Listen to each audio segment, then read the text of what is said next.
साथियों, आज हम लोग जो है बीपीएससी का जो प्रीवियस ईयर पेपर है पीसीएस का, उसका हम लोग देखेंगे आधुनिक भारत का इतिहास। दोस्तों, आप लोगों के लिए एक जानकारी है कि मैं जो है मॉडर्न हिस्ट्री का क्विक रिवीजन करा रहा हूँ इस समय, और उसका जो है मेरे टेलीग्राम चैनल पर वीडियो पड़ा हुआ है। आप लोग वहाँ से वन बाय वन देखते चलिए। और इस समय मैं जो है इसका क्वेश्चन कराऊँगा आपका प्रीवियस ईयर का। तो ये जो है आप लोग पूरा देखिए इसको, और यहाँ से आपके रिपीटेड क्वेश्चन आएंगे तो आपके गलत नहीं होंगे। 4 ऑप्शन रहेंगे, मैं चारों के बारे में डिटेल से चर्चा करूँगा। इस वजह से आप लोग एक्स्ट्रा जानकारी जो भी हो, जो इस घटना चक्र में नहीं दिया होगा, आप लोग के लिए सहूलियत ये होगी कि मैं बताऊँगा तो आप उसको नोट कर सकते हैं, क्योंकि क्वेश्चन का कोई रेंज नहीं है कि कहाँ से आ जाए। तो आप लोग जो है इसके लिए सजग रहिए कि जो चारों ऑप्शन दिए हैं वो भी आपके तैयार रहें, ताकि आपको परीक्षा में पता चल पाए कि कैसे जो है क्वेश्चन आपको सॉल्व करना है। तो देखिए, सबसे पहला क्वेश्चन है कि पुर्तगाली उपनिवेश का प्रथम वायसराय भारत में कौन हुआ। तो फ्रांसिस्को द अल्मीडा, ये आप लोग जानते हैं कि इसका ऑप्शन सही है, लेकिन बाकी 4 ऑप्शन के बारे में भी जान लीजिए। जैसे फ्रांसिस्को द अल्मीडा को पहला जो है वायसराय बनाया गया था पुर्तगाली उपनिवेश का। आप लोग जानते हैं कि पुर्तगाली यहाँ पर आए थे और उनके भी वायसराय हुए थे, जैसे अंग्रेज़ों के वायसराय हुए थे वैसे पुर्तगालियों के भी वायसराय हुए थे। तो फ्रांसिस्को द अल्मीडा आया था। अब देखिए, पहला ऑप्शन है डियाज। तो बार्थोलोमो डियाज जो है ये आया था 1488 में। कहाँ तक आया था? तो ये उत्तर मासा अंतरीप यानी केप ऑफ गुड होप तक आया था। भारत आने के लिए यही जो है पहले शुरुआत किया था, लेकिन आ नहीं पाया था, केप ऑफ गुड होप पर ही रुक गया था। तो 1488 में वो आया था। फिर जो है आप लोग जानते हैं कि भारत में आने वाला पहला पुर्तगाली कौन था? तो वास्को डी गामा था, जो कि 1498 में आया था। भारत की खोज इसी को माना जाता है कि इसी ने किया है। और फिर जो है अल्बुकर्क, तो ये फ्रांसिस्को द मीरा के बाद में अल्बुकर्क आएंगे, और इन्होंने ही जो है गोवा को अपनी राजधानी बनाया था। तो इसके बारे में ध्यान रखिएगा। और ये भी वायसराय था। और फ्रांसिस्को द अल्मीडा के बारे में एक जानकारी और है कि इन्होंने ब्लू वाटर पॉलिसी की शुरुआत की थी। ठीक है। फिर जो है क्वेश्चन आपका है दूसरा कि बंगाल की खाड़ी में समुद्री डकैती हेतु हुगली का उपयोग कौन करता था। तो समुद्री डकैती जो भी होती थी हुगली में, वो पुर्तगाली लोग करते थे। कौन करता था? पुर्तगाली लोग करते थे। हुगली आप लोग जानते हैं कि बंगाल में है, बंगाल की खाड़ी में। तो वहाँ पर समुद्री डकैती सबसे पहले पुर्तगाली ही आए थे, तो वही जो है शुरुआत किए थे। ये क्वेश्चन आ चुका है बीपीएससी में और रिपीट होने की संभावना है। निम्नलिखित अंग्रेजों में से किसे जहांगीर ने खान की उपाधि से सम्मानित किया था। तो देखिए, हॉकिंस को किया था। हॉकिंस आपका साल 1608 में आए थे, आप लोग ध्यान रखिएगा। और सर टॉमस रो 1615 में आए थे। ये भी जो है जहांगीर के शासनकाल में दोनों आए थे।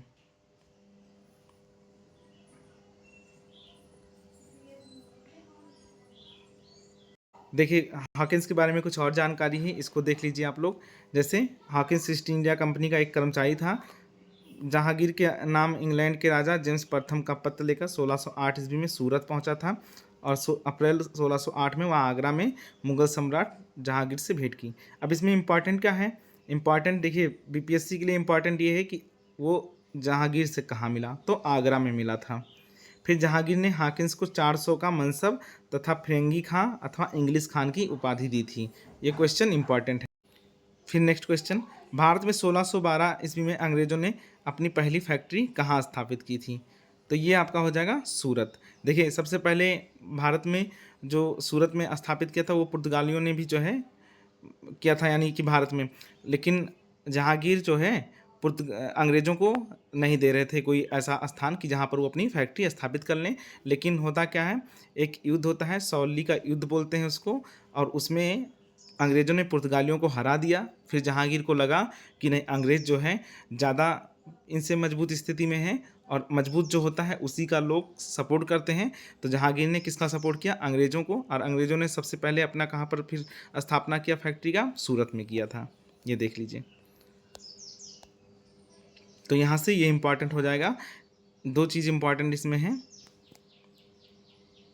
एक तो ये सौली का युद्ध जो था वो इम्पॉर्टेंट है, आप लोग उसको नोट कर लीजिए। फिर किस मुगल शासक के समय में सर थॉमस रो भारत आया था? अभी हम आपको बताए हैं सर थॉमस रो कहाँ किसके शासनकाल में आए थे? तो जहांगीर के शासनकाल में आए हैं 1615 ईस्वी में। डच ईस्ट इंडिया कंपनी ने किस वर्ष अपनी फैक्ट्री पटना में स्थापित की? तो इसका आपका आंसर क्या हो जाएगा? ये 1632 हो जाएगा। पटना डिस्ट्रिक्ट गजेटियर इतिहास की किसी मानक पुस्तक अन्य 1632 में। ये इंपॉर्टेंट क्वेश्चन है,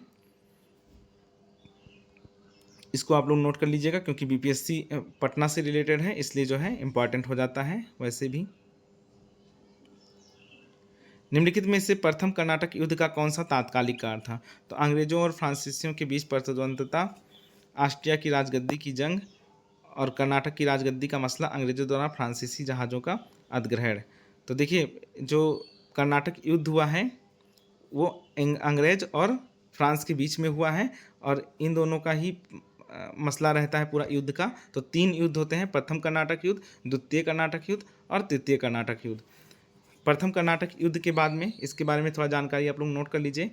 आक्सला सैपल जो है संध होती है इसके बाद में, और इसका देख लीजिए टाइम पीरियड 1746 से 48 के बीच में हुआ था। ऑस्ट्रिया के उत्तराधिकार का युद्ध था।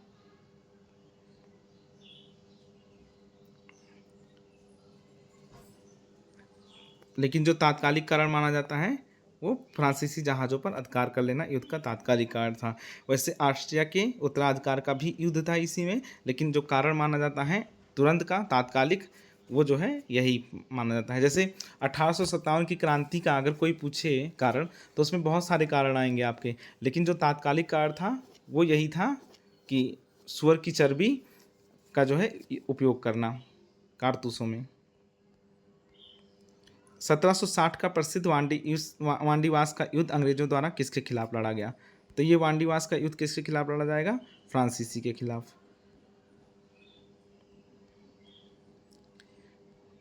बाकी युद्ध के बारे में जो है आप लोग अभी आएगा, आंग्ल मैसूर युद्ध भी अभी आएगा, अभी हम लोग देखेंगे, ठीक है।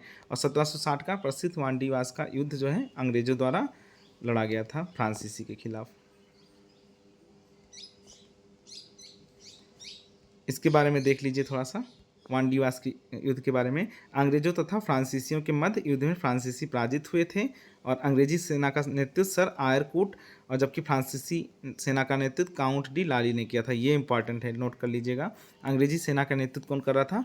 सर आयरकूट, और जो है फ्रांसीसी सेना का नेतृत्व काउंट डी लाली कर रहे थे। अभी हम लोग आगे पढ़ेंगे बक्सर युद्ध के बारे में, बहुत इंपॉर्टेंट है ये भी। निम्नलिखित में से किस अंग्रेज अधिकारी ने पुर्तगालियों को सॉली के स्थान पर हराया था? अभी हम लोग पढ़े हैं थॉमस बेस्ट, इन्होंने जो है पुर्तगालियों को सॉली के स्थान पर हराया था और इसी के बाद में जहांगीर ने अंग्रेज़ों का सपोर्ट किया और फिर अंग्रेज ने अपनी प्रथम फैक्ट्री कहाँ पर स्थापित की? सूरत में। देखिए कहीं कहीं पर एक मसूलीपट्टनम भी मिलता है, लेकिन वो अस्थाई नहीं थी। अस्थाई जो इनका फैक्ट्री था अंग्रेज़ों का, वो आपका सूरत ही माना जाएगा। उस क्षेत्र की पहचान करें जहां से यूरोप वासियों को सर्वोत्तम सोरा और अफीम प्राप्त होता था। बहुत इंपॉर्टेंट क्वेश्चन, बहुत बार आ चुका है। बिहार होगा। सर्वोत्तम सोरा और अफीम कहाँ प्राप्त होता था?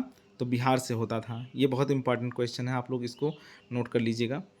अंग्रेजी शासनकाल में भारत का कौन सा क्षेत्र अफीम उत्पादन हेतु प्रसिद्ध था? तो यही बिहार हो जाएगा आपका। बिहार से रिलेटेड क्वेश्चन है, इसको गलत मत करिएगा। इलाहाबाद की संधि के बाद रॉबर्ट क्लाइव ने मुर्शिदाबाद का उपदीवान किसे बनाया था? तो ये आपका हो जाएगा मोहम्मद रजा खान हो जाएंगे आपके। और सिताब राय को कहाँ का बनाया था? तो सिताब राय को बिहार के लिए और मुर्शिदाबाद बंगाल के लिए मोहम्मद रजा खान को बनाया था। देखिए आप लोगों को मैं बता देता हूँ थोड़ा सा इसके बारे में। इलाहाबाद की संधि, देखिए इलाहाबाद की संधि कब होती है? 1765 में होती है, क्योंकि 1764 में बक्सर का युद्ध होता है और उसमें अंग्रेज़ों की विजय होती है और उसके बाद में रॉबर्ट क्लाइव आता है और वो इलाहाबाद की संधि करता है। 2 संधि करता है, एक 12 अगस्त 1765 को करता है और दूसरा 16 अगस्त 1765 को करता है। और उसी के बाद वो क्या करता है, अपना जो है खुद का प्रशासन के लिए नियुक्त करता है। उसमें 2 लोगों को करता है, एक तो मुर्शिदाबाद के लिए दीवान किसको बनाता है?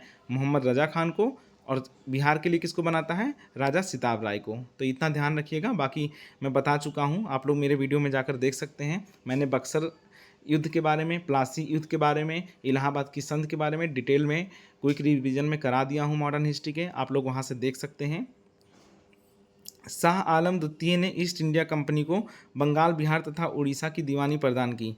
तो शाह आलम द्वितीय, ठीक है, 12 अगस्त 1765 को। शाह आलम द्वितीय कौन था? तो मुगल शासक था।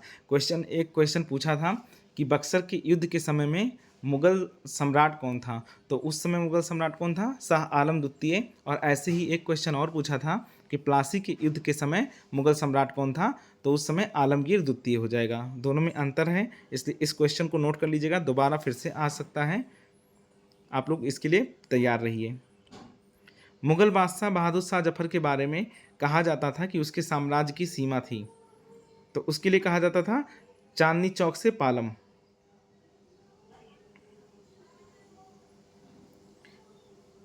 लेकिन जो है इसमें नहीं माना गया है, क्योंकि कई जगह पर और सोर्सेज में अलग अलग भी लिखा है, लेकिन माना इसको भी जाता है कि इसका शासनकाल बहुत कम, मतलब बहुत छोटे जगह के लिए था, लेकिन इसमें स्टार लगा हुआ है क्योंकि बीपीएससी ने इसको निरस्त कर दिया था। वैसे कहा इसके लिए भी जाता है, दिल्ली सल्तनत के भी कई शासक हैं, उनके बारे में भी कहा जाता है, इसलिए जो है आपको ध्यान रखना है कि इसको आयोग ने निरस्त कर दिया था। फिर भी अगर जो ऑप्शन में आपको मिल जाएगा तो आप यही लगाइएगा, बहादुर शाह चांदनी चौक से पालम तक का ही लगाइएगा अगर ऐसा क्वेश्चन आता है। भारत में प्रथम रेलवे लाइन किस ब्रिटिश गवर्नर के समय बिछाई गई थी? तो ये आपका ऑप्शन हो जाएगा लॉर्ड डलहौजी। आप लोगों को पता है 1853 ईस्वी में हुआ था। कहाँ से? बम्बई से थाने के बीच में, बम्बई से थाने के बीच में, लिख लीजिएगा आप लोग। फिर दूसरा कब हुआ था? तो 1854 में हुआ था, कलकत्ता से रानीगंज के बीच में। ये भी आपको नोट कर लेना है। बाकी बेलजली के बारे में जानते हैं, सहायक संधि का इसको बोला जाता है जनक। सहायक संधि का जनक जो है कौन था? तो लॉर्ड बेलेजली था। आप लोग इसको ध्यान रखिएगा। बाकी इंपॉर्टेंट क्वेश्चन नहीं। ये 1857 में भारत का गवर्नर जनरल कौन था? तो इसका ऑप्शन हो जाएगा आपका कैनिंग हो जाएगा। इसका आपका ऑप्शन कैनिंग हो जाएगा। आप लोग 3 क्वेश्चन जरूर याद रखिएगा। जब भी कभी पूछा जाएगा बंगाल का पहला गवर्नर जनरल, बंगाल का पहला गवर्नर जनरल, तो आपका हो जाएगा वारेन हेस्टिंग्स। क्वेश्चन ऐसे ही पूछा जाएगा, तो आपका हो जाएगा वारेन हेस्टिंग्स। फिर जो है दूसरा पूछा जाएगा आपसे भारत का प्रथम गवर्नर जनरल, भारत का प्रथम गवर्नर जनरल, तो आपका हो जाएगा बेंटिक, विलियम बेंटिक। तीसरा आपसे क्वेश्चन पूछा जाएगा कि भारत का प्रथम वायसराय या भारत का अंतिम गवर्नर जनरल, तब आपका ऑप्शन कौन हो जाएगा? यही कैनिंग हो जाएगा। तब नोट कर लीजिएगा, तीनों इंपॉर्टेंट है, तीनों ऐसे ही आ सकते हैं क्वेश्चन। अंग्रेजी भारतीय सेना में चर्बी वाले कारतूसों से चलने वाली एनफील्ड राइफल कब शामिल की गई? तो दिसंबर 1856 में शामिल किया गया था, और इसी को फिर 1857 की क्रांति का तात्कालिक कारण माना गया, और 1857 में आप लोग जानते हैं कि विद्रोह हो जाता है।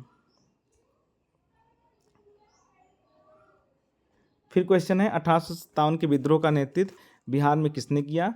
तो कुंवर सिंह ने किया। ये क्वेश्चन मैं बहुत बार करा चुका हूँ। 1857 की क्रांति जब मैंने कराया है तो अलग अलग जगह पर कौन कौन था सबका नाम भी लिखाया है। जैसे खान बहादुर खां कहाँ से कर रहे थे नेतृत्व? तो बरेली कर रहे थे।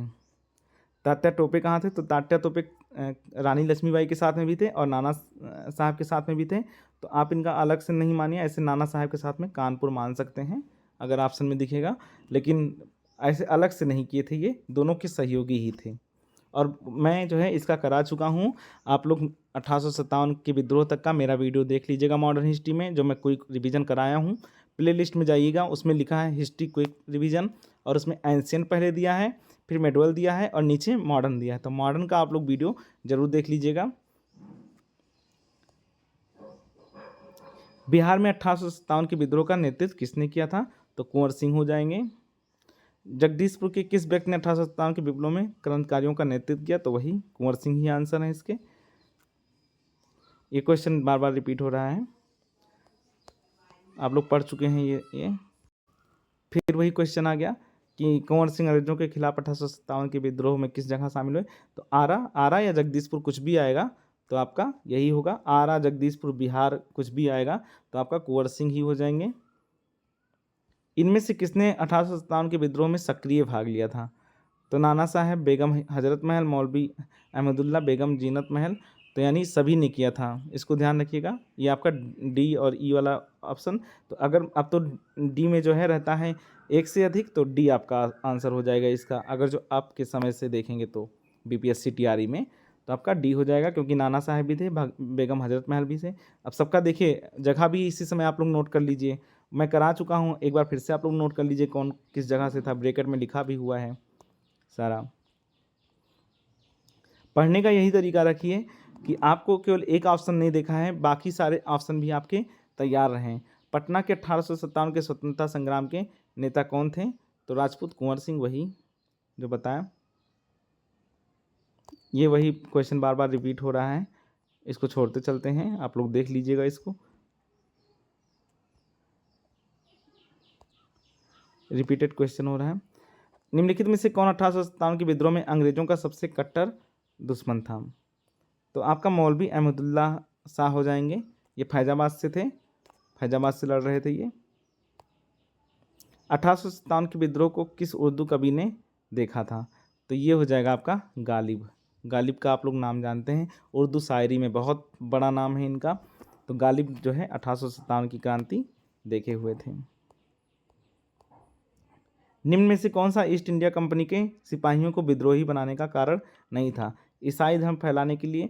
अब देखिए इस ऑप्शन में आपको कैसे देखना है, कौन सा कारण नहीं था, नहीं पहले पूछ लिया है, ठीक है। तो ईसाई धर्म फैलाने के लिए कंपनी के अधिकारियों के प्रयास, जहाज पर यात्रा करने के लिए सिपाहियों को आदेश, भत्ते की रोकथाम, अधिकारियों की अक्षमता, और उपयुक्त में से कोई नहीं, उपयुक्त में से एक से अधिक। तो ये वाला कारण नहीं था, अक्षमता नहीं, ठीक है। बाकी सारे जो है कारण थे, लेकिन ये अधिकारियों की अक्षमता, ये कोई ऐसा कारण नहीं था।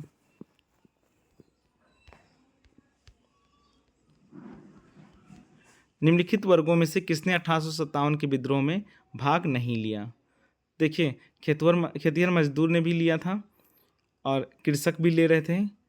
कौन नहीं लेगा इसमें, तो दूसरा और चौथा, साहूकार और जमींदार नहीं लेंगे।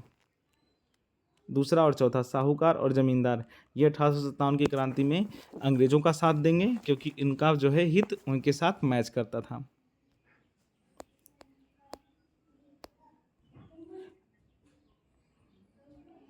ये क्वेश्चन छोड़ सकते हैं। 1857 का विद्रोह से बिहार का कौन सा भाग अप्रभावित रहा, 1857 के विद्रोह से बिहार का कौन सा भाग अप्रभावित रहा। प्रभावित कौन कौन सा रहा, पहले उसको देख लेते हैं। तो इसमें पहले आपको देख लेना है कि कौन कौन सा प्रभावित रहा था। तो दानापुर था, पटना था और आरा था। अप्रभावित कौन हो जाएगा, तो आपका पांचवा हो जाएगा मुंगेर, यानी आपका केवल 5, यानी मुंगेर केवल अप्रभावित रहा था। देखिए 1857 का विद्रोह लखनऊ में किसके नेतृत्व में आगे बढ़ा, तो आपका हो जाएगा लखनऊ का बेगम ऑफ अवध, बेगम हजरत महल। और इनका जो पुत्र था उस समय बिरजिस कादिर था, उसको नवाब घोषित किया गया था। ये क्वेश्चन बीपीएससी पीसीएस में आ चुका है, तो दोबारा भी आ सकता है, आप लोग इसका ध्यान रखिएगा। पूछा था कि नवाब कौन था उस समय, लखनऊ का नवाब कौन था, तो बिरजिस कादिर था उस समय। 1857 का विद्रोह मुख्यतः किस कारण से असफल रहा, तो देखिए हिंदू मुस्लिम एकता की कमी, किसी सामान्य योजना और केंद्रीय संगठन की कमी, इसके प्रभाव का सीमित क्षेत्र, और जमींदारों की सहभागिता।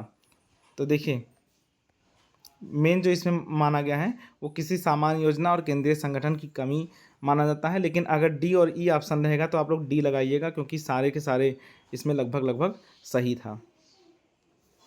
लेकिन मुख्य कारण क्योंकि पूछा था इसलिए एक ही माना गया है, और इसमें डी ऑप्शन नहीं था, इस वजह से बी माना गया है, नहीं तो इसका ऑप्शन जो है डी होता, क्योंकि चारों ऑप्शन आपके सही थे।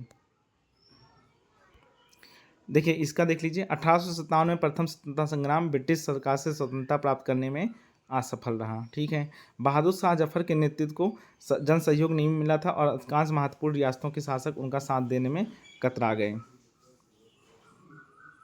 तो इसका जो है स्पष्टीकरण सही है, क्योंकि सभी अलग अलग लड़ रहे थे, कोई एक जगह पर नहीं था, सभी अलग अलग अपना लड़ाई करते। महारानी विक्टोरिया ने भारतीय प्रशासन को ब्रिटिश ताज के नियंत्रण में लेने की घोषणा कब की? बहुत इंपॉर्टेंट क्वेश्चन है, ये बहुत बार आ चुका है। 1 नवंबर 1858 हो जाएगा आपका इसका आंसर, इसको ध्यान रखिएगा।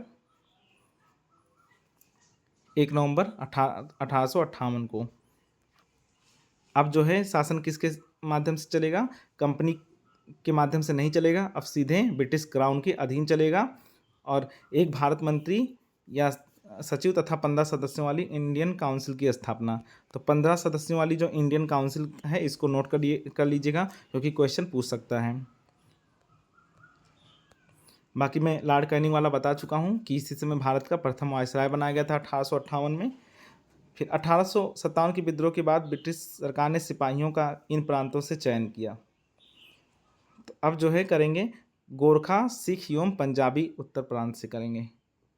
ठीक है, यहाँ से करेंगे। बाकी ये उत्तर प्रदेश, पूरब बंगाल, ये सब चीज़ बहुत उपद्रवी माना गया उस समय कि ये लोग बहुत उपद्रव मचाए हैं, इसलिए यहाँ के निवासियों को सिपाही नहीं बनाया जाता था। और सबसे ज़्यादा कहाँ से किया गया? सी आपका गोरखा, सिख एवं पंजाबी उत्तर प्रांत से। इसीलिए आप लोग देखेंगे उस समय की जो सेना थी उसमें सिख लोग बहुत ज़्यादा गए भारतीय सेना में।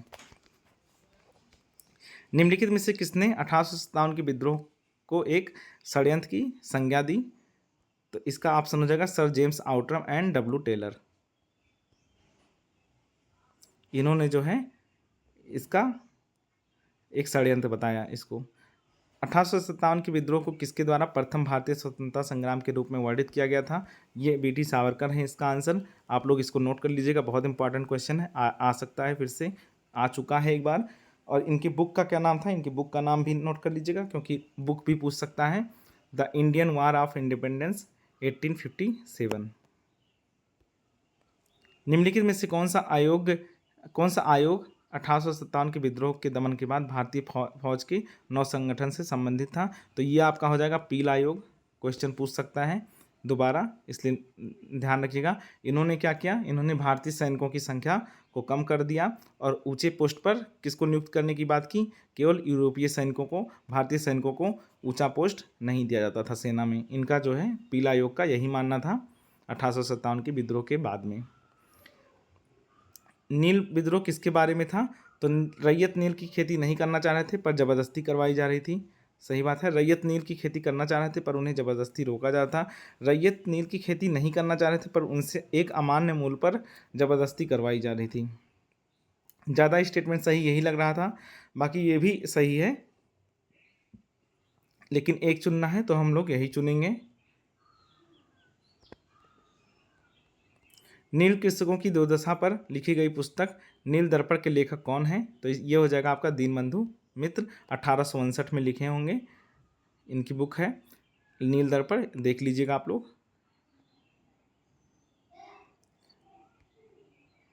बाकी बंकिम चंद्र चटर्जी के बारे में आप लोग जानते हैं। इनका जो है रचना है कौन सा? वंदे मातरम, बंकिम चंद्र चटर्जी। और रविन्द्रनाथ टैगोर के बारे में आप लोग जानते हैं, जनगण मन अधिनायक राष्ट्रगान का जो है रचना इन्होंने ही किया था।